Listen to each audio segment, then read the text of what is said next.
सकाळपासून रांगेत लागलेले आणि नंबर आला तेव्हा डिझेल संपले।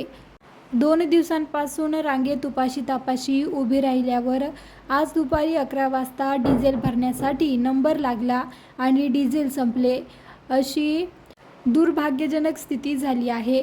आज बुलढाणा येथील सरकारी पेट्रोल पंप येथे शेतकऱ्यांची एकीकडे शेतात शेतमशागतीचे कामं सुरू आहेत, त्यामुळे ट्रॅक्टरमध्ये डिझेल नाही।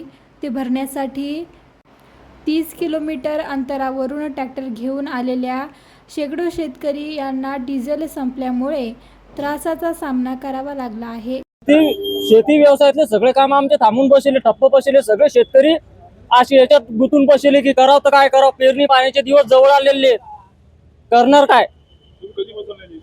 आता 2 दिवस झाले पूर्ण बुलढाणा भरी हिंडतोय, करणार तर काय करणार। डिझेल भेटून नाही राहिलं। दुसरा नंबर होता, तोंडाशी घास येतोय आणि त्याच्यानंतर सुटून जातोय। अर्थ काय त्या गोष्टीले, काय सांगण्यात आलं इथं? डिझेल आटपले, करणार काय। तुम्ही रात्रभर कुठे होते, कुठे थांबले? सर पेट्रोल पंपावरच मुक्काम करणार आहे ना मी, नाही तर लाईनीत लागणार आहे, बरोबर आहे का।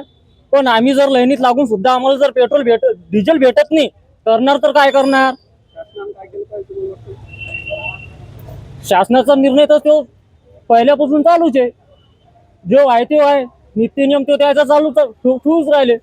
पण आमच्या सर्वसाधारण लोकांचं काय, आम्ही जर समजा नुसतं पहिले टाक्या भरून भेटत होते, आता टाक्या भरून भेटत नाही। आता ट्रॅक्टर आणा, वाहनं आणा, आपले वाहनं आणायचे, घरून आणायचे 25-25, 30-30 किलोमीटर पर्यंत इथं यायचं। त्याच्यानंतर आम्ही हजार रुपयाचं डिझेल जाळायचं, त्याच्यानंतर सुद्धा आम्हाला डिझेल भेटत नाही। त्याचा उपयोग काय आहे। कुठल्या गावचं? आम्ही किनोळा। आणि शासन तर म्हणते डिझेल पेट्रोल मुबलक आहे, मग त्याच्यावर शासनाचा निर्णय लावायला पाहिजे। आमचा सर्वसाधारण माणूस आणि शेतकरी करणार काय, किसान चालणार कशावर, कशाच्या भरोशावर। कालपासून येले बघा इथं, आता नंबर लागला, डिझेल संपलं। आम्ही आलो 25-30 किलोमीटरहून, इथं बंद्या बुलढाण्याला चक्रा मारल्या, इथं डिझेल होतं, इथं आलो। कोण्याच पंपावर डिझेल नाही। कधीपासून तुम्ही लाईन लावली आम्ही कालपासून लाईनीत येतात। आणि वेळेवर तुमचं डिझेल संपलं? हा वेळेवर आता आमचा नंबर आला आणि डिझेल झालं। काय म्हणतात ते, कधी डिझेल? डिझेल आता काय सांगून नाही राहिलं ते कधी येईल। आम्हाला 5,000 लिटरचा स्टॉक होता म्हणते ते। कुठले कामं थांबले तुमचे? सगळी शेतीची कामं पण तेच थांबले, नागाटी, वखरपळी, काही खतं गितं नेऊन टाकायचे वावराने, ते अटकलं। जास्त डिझेलचे भाव वाढले तर त्याबद्दल काय म्हणणं? डिझेलचे भाव तर वाढायला पाहिजेत नव्हते, डबल वाढले। डिझेलचे भाव वाढल्यामुळे आमचं बी हे होतं थोडंसं। नाही काय बंद पडलं ना। डिझेलचा भाव वाढायचे पहिले तुम्ही किती डिझेल घ्यायचे आणि वाढल्यानंतर तुम्ही काय फरक पडला डिझेल घ्यायला? अहो डिझेल तर जेवढं लागतं तेवढं घेणं जे आम्हाला, ट्रॅक्टरला लागणार आहे ना। ताशी 4 लिटर खातं ट्रॅक्टर, त्या हिशोबाने आम्हाला डिझेल लागतच ना। 30 लिटर 35 लिटर ट्रॅक्टरवाला दररोज। भाव वाढले तरी घेणार? भाव वाढले तरी घेणंच आहे ना।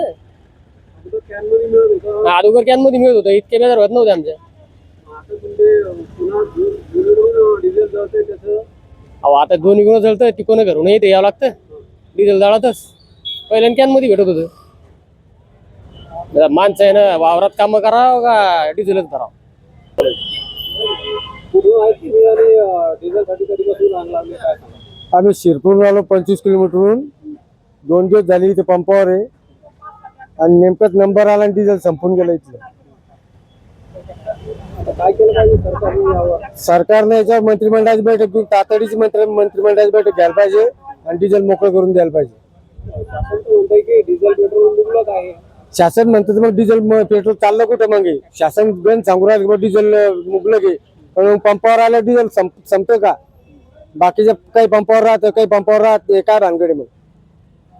तुम्ही इतक्या लांबून आल्यावरही तुम्हाला इथं डिझेल मिळालं नाही, तर तुमचे कामं कुठली रखडली तर? आमची शेतीची नागाटी राहिली, वखरपळी राहिली, रासायनिक खत शेतात दुकानून न्यायचं राहिले शेतावर।